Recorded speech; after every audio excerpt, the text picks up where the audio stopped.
How is Singapore treating you? Good, good, Yeah. nice and good. So been here about 20 years back. Mm. So I'm seeing the development phase of Singapore. Yeah. So a lot of changes, even in little India. So it looks like a bigger India now. So it's no more about. It's not little anymore. It's called Big India. Anyway, And That's good. I guess being a 20 years since weekend, you there's came also back. a lot of. Sorry? It's been 20 years since you came back. Yeah, I was here when my kids were sort of in school. Hmm. Now they're all married and settled down. So Oh yeah, yeah. it's it's 20 years plus. Yeah. Mm. Okay. That makes sense. Shankarji, I'm going to start very simple. It's been honestly a pleasure and honor to meet you, and thanks to Rohit for setting this whole thing up. And I believe Yeah. we have a lot of mutual friends as well. So yeah, Thank you. it's quite honestly for me it is. I mean, thanks for taking your time off this Sunday to join me on this podcast.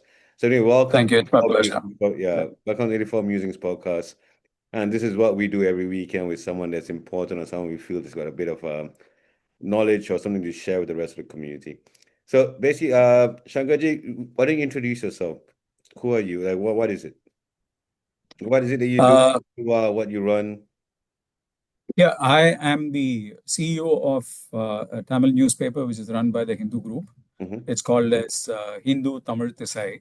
Hmm. And my journey with this brand started off as a business head way back in 2014 Hmm. when the brand was just about 6 months old. So I picked it up as a baby in hand, and now it's up and walking, and we're trying to make it run in its 12th year. So it's stepping into year 12 by September this year. Hmm. So it's been a very interesting and challenging journey for me, where I was able to put into purpose, put into practice all my learnings and experience which I gained over the last, I would say, 30 plus years. Because before I moved into Hindu, I've worked in media for since 1990. So it's been like 37 odd years where all my experience and learning, I found a place where I could put them into practice and learn more as well. Mm. So it's been an interesting journey with the Hindu brand because, I hail from Chennai. And for people who are in Chennai, Hindu has always been an aspirational place, company, and brand to Yeah. work with. So for me, it was good that I could sort of step into that organization when they were launching a brand and be a part of its growth story. Hmm. I think let's start off with a very simple question. What I think is very prevalent today. It's more or less what I'm thinking about. How has the media landscape evolved from your experience of running it? And that's where I think we're going to touch most of our questions are going to be based around that. And I think I'm going to start off with how have you feel from doing what you've done for X amount of years is as digital and print media. And how has that evolved? Do you think there was a huge evolution from when you used to have paper, you used to hold papers and used to read it, right? Versus now Yeah. everyone, yeah, scrolling through things. How do you think that's affected the way the business has evolved? Yeah. See, if I have to look back at the way I started my career in 1990 with Dinamalar, okay, that was my first step, toddler step into media, into advertising. Yeah. So prior to that, I started my career with the hotel industry. Okay. So an interesting question which came up in my first interview was about, how do you think you will be able to adapt from being in the hotel industry to a newspaper or a media industry? Yeah. So the common thing thread for me was there. I was in the front office selling rooms to my clients, and here I'm going to be selling space to my clients. So it's the common thing was about lending the space or selling the space that I own at my end as inventory. So real estate is Uh, basically different. So real estate it could be room or it could be a space in a news or exactly, yeah. exactly. Hmm. Yeah. The one thing is the difference between the two was there. The end user was experiencing my offer. Yeah. Okay, here the end user, which I mean as advertiser, is not experiencing it directly, but he's experiencing in the form of consumers' reaction to his communication. So it was sort of roundabout way of touching your nose. In Tamil they say "Thalai suthi mooku thodaradu." So correct. it was something like that. But the interesting thing was about you are managing a perception from a reader perspective, you're managing the perception from advertiser perspective, and Mm, all this comes from the conviction. And the conviction comes when you know the product. So I'm mm, just taking it back to newspaper reading. So what made it easier for me to get into the whole business like a fish into a water was my paper reading habit.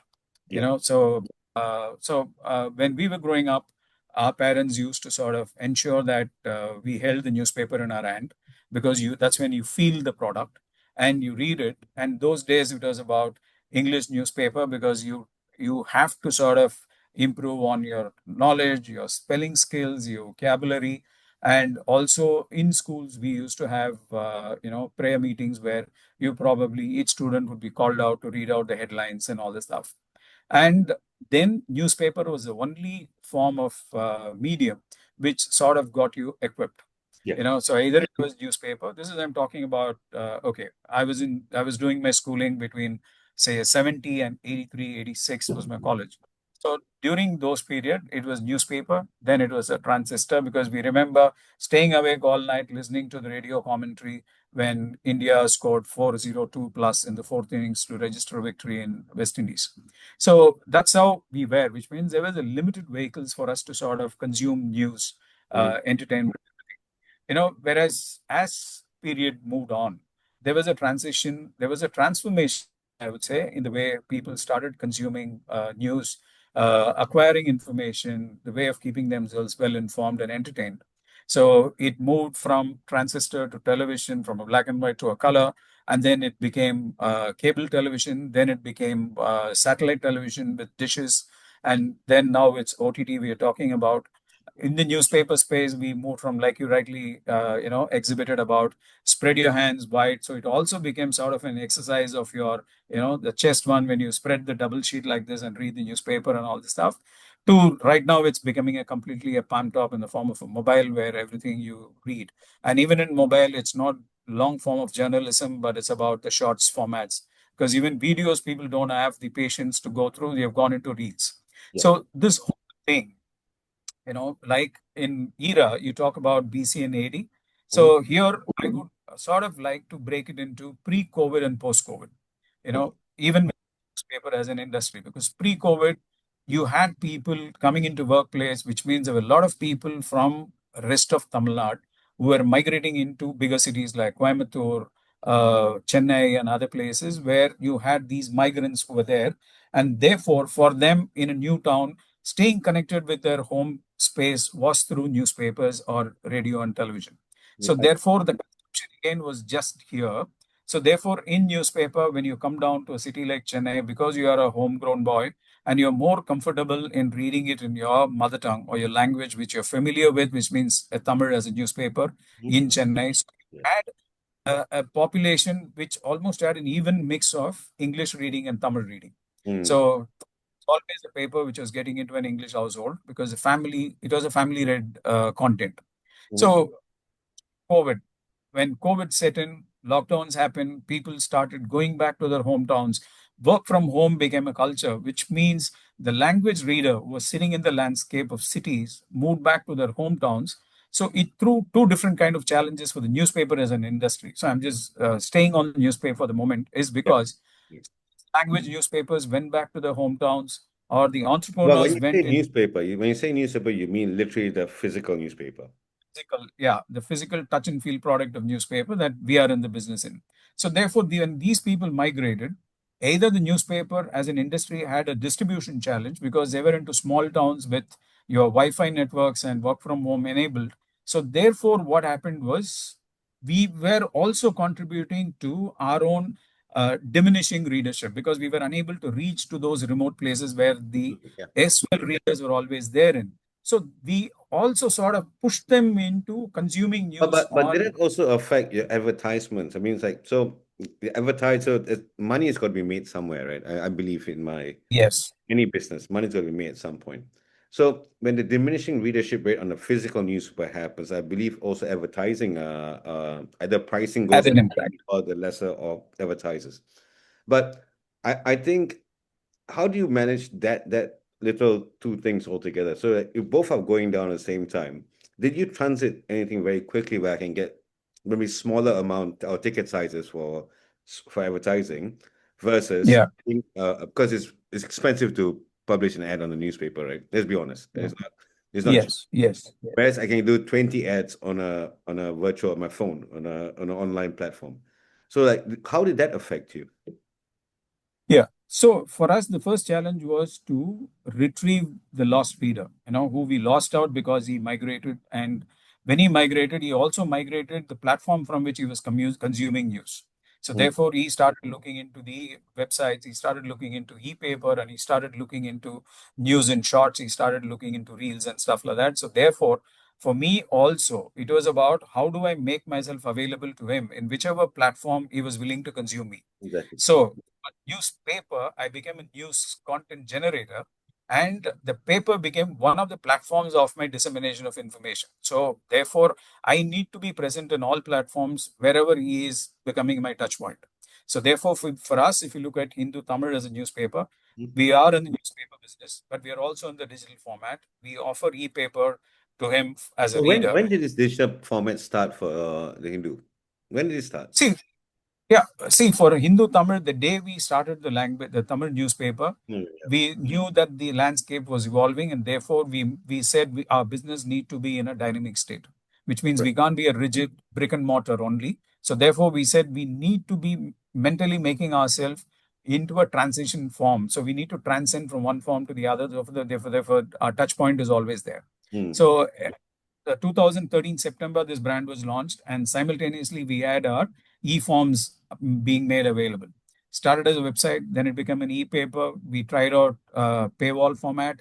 yeah. We also still drive e-paper subscriptions along with this. So coming back to your question of an advertiser's need and how do we sort of either retain or maximize advertisers' revenue. So it became from a seller's market to a buyer's market, right? When Right. you move into that phase, then we also have to sort of mentally tune ourselves, making us not being a mere peddler of space, but trying to be a communication solution provider, aggregating audience across platforms and sort of market it to my advertiser, ensuring that he doesn't lose out on people who are on various platforms of mine. Mm, So we coined as a concept internally called as Prigital, print plus digital as a concept. We mm, conceived it as a model called as Prigital, and we started bundling print, digital, mm, and now we are also sort of throwing in videos on our YouTube channel mm, and our social media post promotions in the form of Facebook, Insta, and Telegram and all this stuff. So that's how the evolving has happened. So therefore, when we talk to an advertiser, we now don't talk about advertising. We talk about aggregating, augmenting, and therefore consolidating our consumer base and ensuring that he sees a VFM factor, which is value for money. mm. Have you seen something that have you seen a change in reader habits though? Are they more, I say this sometimes and it's a joke when I say it, but like the masala is more important than the actual dish. Yeah. That so I say this as a joke to my team and to my staff a lot very often, but the masala is what gets you the eyeballs. It's not the actual message you're putting out. So have you seen that shift in that in the content that you I mean, I understand sir you're a CEO, but as an editor in chief, or I'm sure you have some controls on these people, right? Insight into that. Yeah. Yeah, Yeah. so but do you Um, think that what do you think is more important? Because is it money more important or is it the content more important? Yeah. See, coming from the Hindu group, we always believe that, at the end of the day, people need to value you for what you deliver. Uh, it's in terms of information.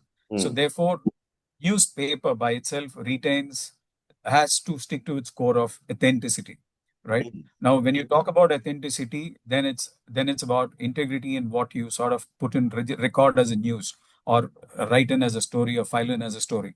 So therefore, it needs time for you to ascertain the facts and sort of file.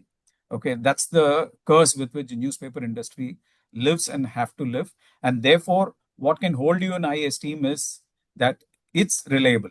So reliability factor still stays with but the newspaper because it's a reliability is based on the brand. It's not based on the content you put out, right? So the yeah, content, no, I'm saying as a platform, your reliability is the nucleus around which your survival is. So therefore, you need to ensure that in the urge to deliver news first, Right. if you're going to sort of misinform people and they are proved right that you're misinformed, then you lose, which means, in Vadivel's comedy, which is one of the memes that they use, is building strong basement weak. Basement So week. therefore, yeah. Yeah. So that's something which is very critical for us. When you But talk but about but but sensation, but, but that oh, also gets me to another segue where I can interrupt you as well, because then everybody's a content creator today, right? Now, definitely, everybody definitely, is. All of us has got a phone, has got a camera, has got a video, has got a internet connection. It's a content yeah, creator, right? So yes, it doesn't make say example, a media outlet the most important platform that I think people will normally reach, because you can reach 10 million people on a WhatsApp forward messages, then you can yep, on an actual reputable platform like yours, right? So, like, how do you find this company? And not even that. Plus, literally, we were just joking about it earlier. I sent you a bunch of messages, the questions I want to speak about, and those are all generated by AI by my assistant Devi, for example, right? She has no idea who you are, what you do, and anything, right? But my thing is that you think anyone can just create some kind of AI or wherever we are going forward in the world that we are today. If everyone is a publisher, then what makes your organization different, and why do you think the credibility of your organization is different? That's why yeah, I think it's $1 million question I keep asking, yeah, because yeah, what everything is fake news according to Donald Trump, even though it's true, right? And yeah. and that reliability, who do we believe nowadays in the media? Okay. See, there are these popular sayings because I use this subject to reference model of conversation or Mm. writing. One is the first one, what you said is about everyone who has a handle and access to buttons on the phone, is And becoming a news internet generator. connection. Mhm. Exactly. So, there's a popular saying in Tamil which says, "Tadi eduthavan tandalkaran," right? Second is, the other thing from English is about, show me your friend, I'll judge you.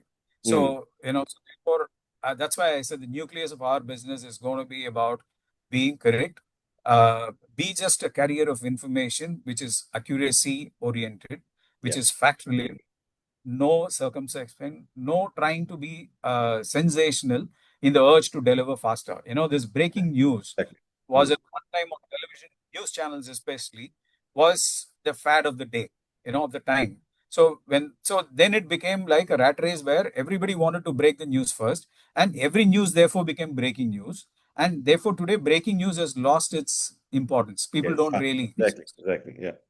So I'm of the feel that we will go through this phase even in, see, for us, while we are very conservative, sort of not open to adapting to changes. But the problem is when something happens in the West, we ape the West far more aggressive than the West themselves. So today I read about homes in West throwing away multiple televisions, keeping only one television at home. But Yeah. today, if you look at India, we've got every room has a television, bedroom, a dining room to a living room. And now, at one point in time, I remember when Aircel was a mobile service provider in Chennai, Mhm. I was speaking to the business in charge. So he was telling me, why don't we ask people to hold multiple SIM cards? You know, at that point in time, people having a phone at home was a luxury. But today, every member of the house is owning a phone, and therefore, multiple phones, multiple connectivities, and dual SIM cards have become a way of life. Exactly. So I Exactly. think we will be sort of swept in by this wave and then sort of come back to consolidation phase, which is happening in even a service provider business. So which will happen even in our reading and news consuming habits. So Mm. therefore, we have to probably wait through this time. I think this is a phase where print needs to ensure with that endurance mode and sort of stay afloat, but at the same time be relevant.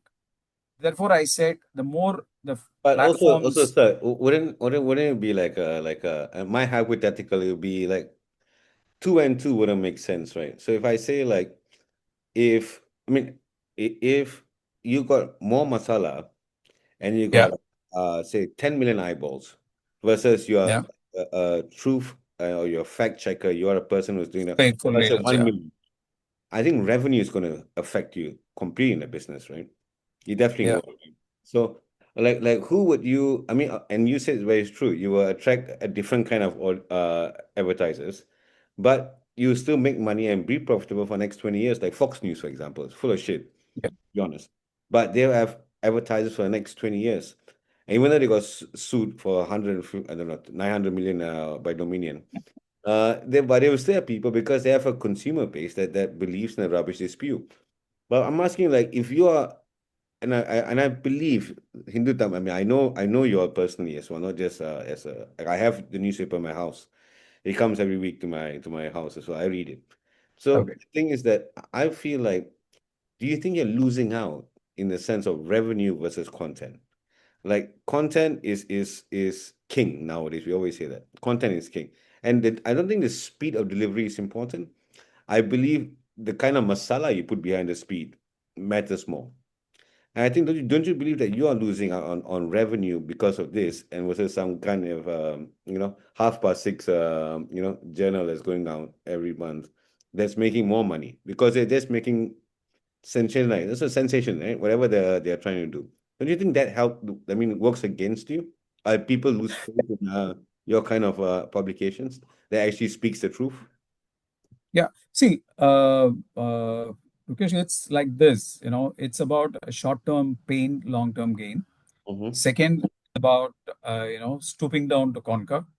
So that's why if you have your basics right, Yeah. and see, if you look at consuming behavior, okay, Mhm. so what happens is there are a plethora of platforms in which people get news, consume news. But Well, at I the end won't of I the won't day, call it news, sir. I won't call it news.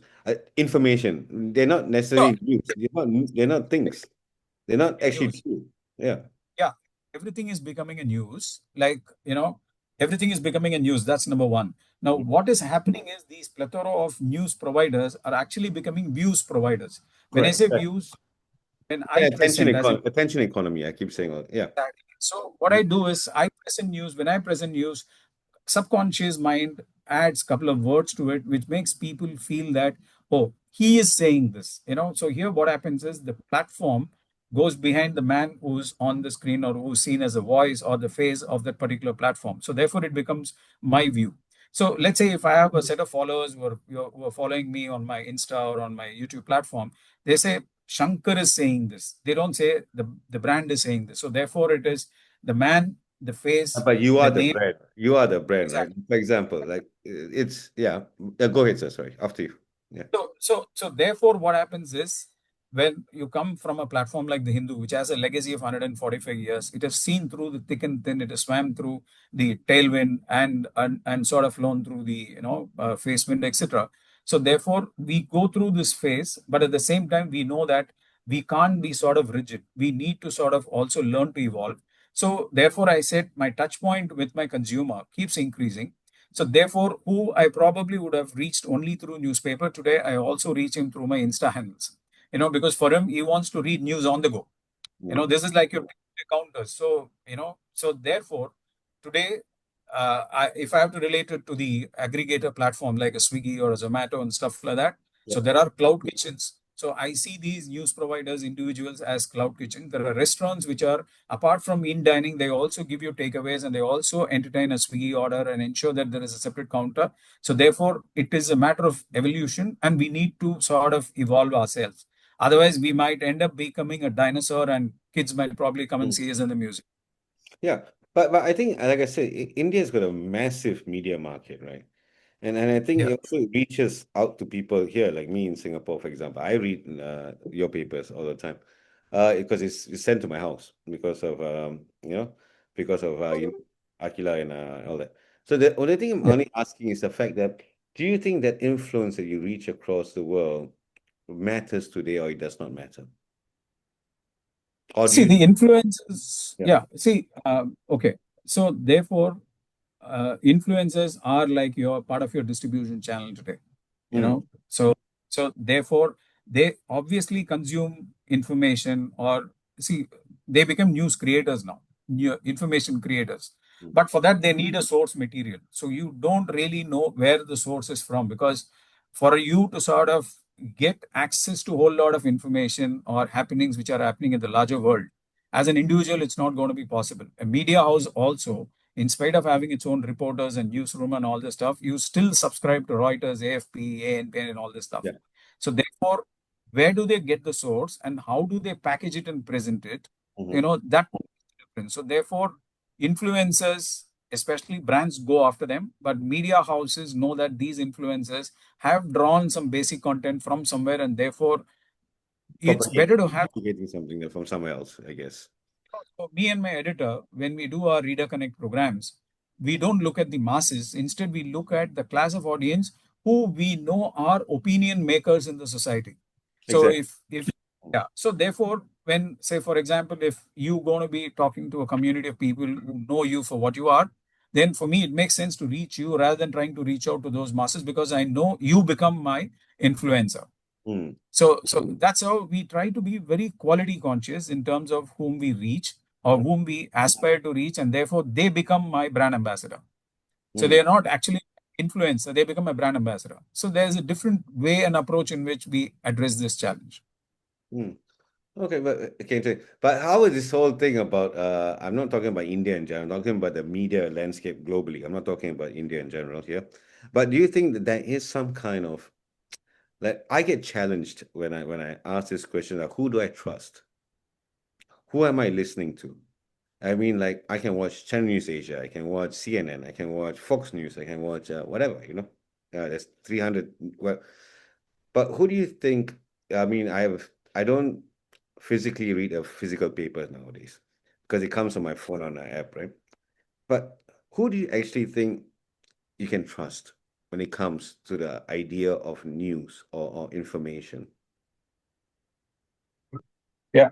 Uh, see, uh, I would see all behaviors or traits exhibited by an individual Mm, is at the end of the day is a reflection of his family, his upbringing, his culture, right? mm, So if you had to, you might have evolved, but at the base of you is going to be the value system which your parents have brought you up with. So if I have to ask you, who would you trust? Obviously, for you, the first trust lies with where you've come from. So therefore, I'm saying for a news consumer today, there are multiple options. I got a pushback on that. I think it's got to be two on. I mean, both things make sense as well. I think it's because I don't believe that. I sorry I have to push back on that one. I don't think Okay. it's because of your circumstances or you get misinformation. I think it's a job of the of a news and a media company to put the right information out. I don't think it's because Perfect. you're a poor guy, you're living in South Sudan or whatever. I'm saying not a disrespect to South Sudan, but that you get different information than someone who say myself living in Singapore will get different information. And I don't think that's something to do with class disparity. I think it's got to do with what the job of a media is supposed to put out. And that's my question. So I really don't think it's a class. In one guy in Gujarat and one guy in the slums of Mumbai, they should get the same information as Yeah. well. I wasn't referring to the demographic part of the society. I was just talking to about our family as a system, you know. Yeah, So but systematic, isn't it? So you want to blame your parents for you getting wrong information or receiving news in a different channel. I don't think that would be a fair argument, to be honest, sir. I okay. think argument will be about then that parent should have got proper channels to get information, right? And I think it's systematic in that sense. But I guess I Okay. agree with you on that part. But I think isn't it a job of the news to reach the people who are misinformed or not informed properly? Yeah. See, Rukesh, what I was trying to sort of decipher was about the system of trustworthiness. If you were to sort of, who would you trust? I would trust my family more than somebody else. That's the basic thought process. Yep. So therefore, from a trustworthiness, it doesn't mean that everything what who you believe in tells you is right. So you always use your sense of so therefore, what we do specifically is with my editor, the thought process is to present both sides of the news.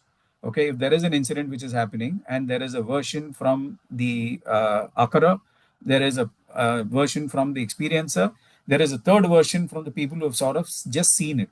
You know, then there is a fourth version about who's just heard about it. Mm. So therefore, today what is happening is We call it again pass the telephone, you pass the telephone, it goes, the message exactly goes forward. exactly. Exactly. Yeah. So it's like, in the colloquial form, they always say, Katrika ka kai kaal molachadu madri. So that is how the story today gets evolved or it keeps growing. when it moves from one to another.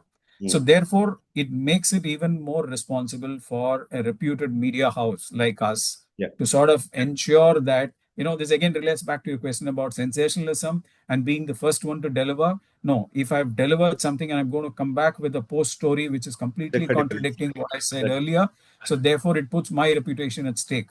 So it again goes back to the hare and tortoise story. So it's like slow and steady wins the race. So this is where I'm saying that your endurance and your being staying to your nucleus of what you want to be seen as and what you want to be relied for. That core value is what is driving your system, driving your brand, and ensuring that you're not doing a disservice to the society. yeah. No, I agree with you 100%. I'm with you on that one. So we got about, I think, about 8 minutes left. I want to speak to you about what wonderful things you're doing with the organization and how I'm so happy to be a part of what you're doing. Can you explain to us what's happening in India? Yeah. Uh, See, one is there is definitely a sort of consolidating act which is happening across media houses, forms of media, delivery vehicles, and all this stuff. And from an advertiser perspective, they are also looking at media houses for creating communication solutions rather than just being a carrier of advertising messages. So the client's expectation on one side has changed, evolved, and looking for more for the Mm. penny that they put on the table. And therefore, it becomes a responsibility of the media house to sort of innovate, think out of box, but still stick to your core values and what your brand stands for, what your ownership stands for, and stuff like that. So therefore, it's an interesting phase for us to. In fact, I remember one of the reputed watch manufacturing brand CEO post COVID was asking me about how did you guys withstand this whole onslaught of COVID and its aftermath. So my response to her was about saying that it made me understand what metal I'm made of. Yeah. Did I melt? Did I stay dormant or did I evolve? Yes. We as Hindu Tamil, as a newspaper, as a media house, we sort of were able to take a swift U-turn, progress in the direction that we set as objectives for ourselves. And it was made possible because we don't see ourselves as just a newspaper. We see ourselves as a communication deliverer when it comes to news and entertainment.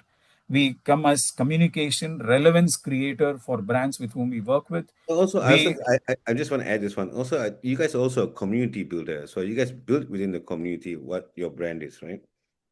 Yes, Yeah. yes. So I think that's, and you guys bring people together. I think that's one yes. thing I love about what you guys do. That's why I'm having this conversation. Yeah. Yeah. So I'll just give you one example before I'll come to the most recent thing which is happening in our state. Mm. So when we were growing up, one of the stuff we found that was the society was inundated with nuclear families. There was no passing on of tradition, values, Yeah. social values, etc., in the form of absence of grandparents with the grandchildren.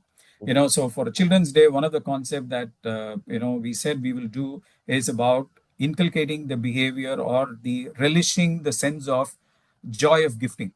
Mm. So which nobody really thought of. It was a Children's Day competition. It Yeah. was just a normal essay writing one, but then we kept the price value of each gratification as high as $5,000 for a small kid to sort of send in their entry.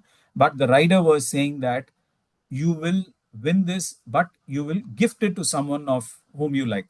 Could be a father, mother, uncle, brother, whatever. Mm. 100 kids, each one of them got a check worth 5,000 rupees. And, we had about families coming into the office when we had the prize distribution ceremony. And when we shared them the thought process with which we structured this whole competition, the parents were in tears. They said today it's very interesting to see a newspaper taking the responsibility of doing certain activity which inculcates a social system into the future generation who probably today Mm. don't know the meaning of the word no, because both parents work, they spend less quality time with the children, and therefore they don't want to displease their kids when the kid really demands for something, when they dig their heels. So they said it's very interesting to. So we sort of take on ourselves certain social responsibilities, which brings in multiple community people together, irrespective of caste, creed, religion, and language. And the most interesting thing that we are embarking on now in the month of August, which is coming up, is Hindu Tamil is celebrating the 60th National Day of Singapore in Chennai. It's fondly known as Singa 60, which is Singai 60 in Tamil. So we're celebrating that as a major festival in Tamil Nadu. Reasons, because Tamil is an official language in Singapore. Tamilians were instrumental in the development of this country when it was, when the Britishers were leaving from here. And they insisted that Tamil be recognized as one of the important contributor to the society. And there are a lot of bilateral trade which happens between Tamil Nadu and here, because, like you said, living in in Little India, coming here for another official function here for me, Little India reminds me of Ranganathan Street, Angadi Peru, and all this stuff. And being a weekend, it was so good to, every passerby, they were talking in Tamil, or Mm, you see them with some of the, I was passing through a narrow walking lane when I heard an Hindi number, a Tamil number, a devotional chant in Urdu, a devotional song in Tamil. exactly. That's why I said, for me, I don't see it Little India. I see it as a bigger India. You Mm, know, so therefore, for us, celebrating Singa 60 in Chennai is like we feel that we are a part of Singapore, and Singapore always made us feel that it was not like walking into a foreign country. You yeah. know, the amount of respect, the amount of warmth which we receive. Because people always have this perception that when you walk into a European country, Mhm, they always look at you as an Asian or an Indian. mhm, But thanks to the diplomatic relationship which the government has built across the yeah. globe, Indians are seen in a different light. But in Singapore, we feel we are at home. Yeah. So there is going to be a huge celebration. We're going to have an art and sculpture festival from the 1st to 30th. We are having your Agam Theatre performing in Chennai. We've got SAUC coming and doing a show in Chennai. And we've got three eminent personalities who are going to be part of a fireside chat. And it's turning out to be an interesting one. So we are in talks with brands which exist in both the markets, like your DBS, like your Transworld. In fact, we're talking to your other organization, Nomads Asia. We are Mhm, in talks with brands like Ramraj, GRT, mhm, Lalita Jewelry, TVS, who have mhm. a huge business in this market, the TVS No, it's Motors. a fantastic event. I love the initiative that comes behind it. I love the idea behind it because I said a lot of Indians are South Indians are the backbone of what Singapore is built on, to be honest, when the British brought them over. I think historically you've got to appreciate that. I love what is being built. Shankar ji, last thoughts before we call it a day. Anything you want to say to anyone? Uh, I would like to first thank you for sort of incidentally, this is my first podcast. And even though I'm even luckier to have you on, to be honest. I What? should be no, I should be grateful to you because I do sort of reach out to students at colleges and educational institutions, sharing with them my lifetime experiences. But formally on a platform like this and in conversation with an interesting personality like you, I should thank one of my director Rohit who picked me on to you, and my heartfelt thanks to you, and my best wishes and happy celebrations for the 60th National Day to all your followers and the people at Singapore. It was great Yeah. to be on your platform. Ji, thank you very much. It's been a pleasure. I'll see you soon. I'll catch up with you. I'll catch up with you on Monday after that. Take care. Thank you. All right. Thank you, sir. Nandri. Bye.